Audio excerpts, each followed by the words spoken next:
Chapter 7. The barn was warm, and the air was thick with the scent of hay and the comforting, familiar smell of the cows. My stepfather was teaching me how to milk them, his hands strong and sure on the udders as he showed me the technique. He paused suddenly, his gaze shifting to me.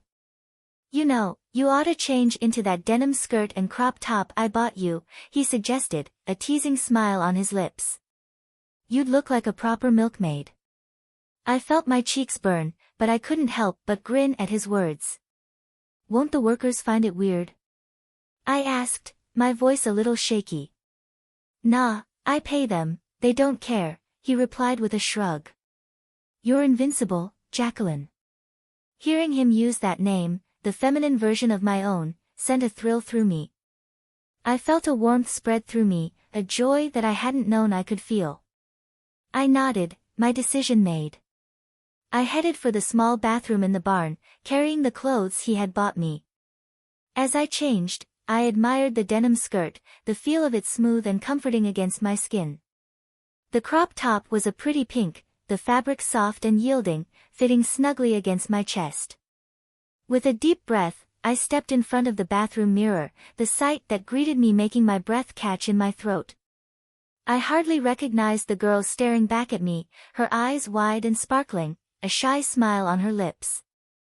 My hair, now shoulder length, was braided into pigtails, a cowboy hat perched atop my head.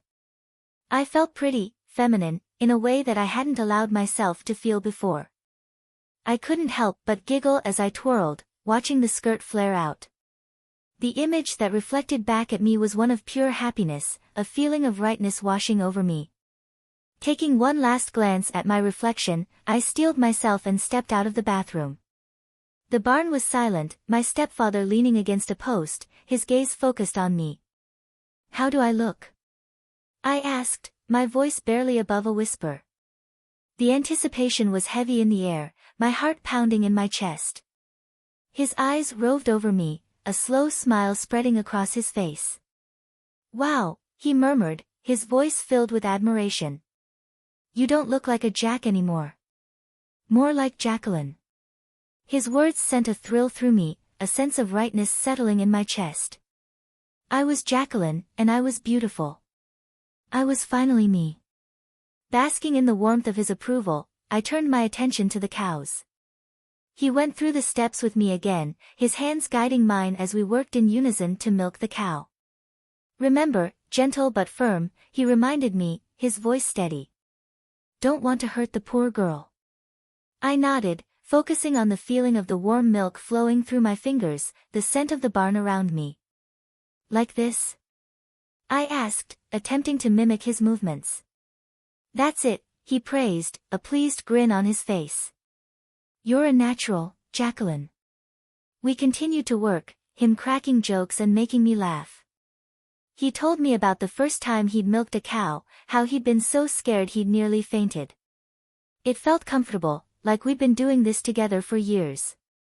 After a while, he stood up, dusting off his pants. "I'll leave you to it, then. You're doing great." He ruffled my hair affectionately. "Be a good girl, all right?" "I will," I promised, smiling at him. "Don't worry about me." He nodded, leaving me alone with the cows. I looked down at my outfit, my denim skirt and crop top, and smiled. This was who I was meant to be. Jacqueline.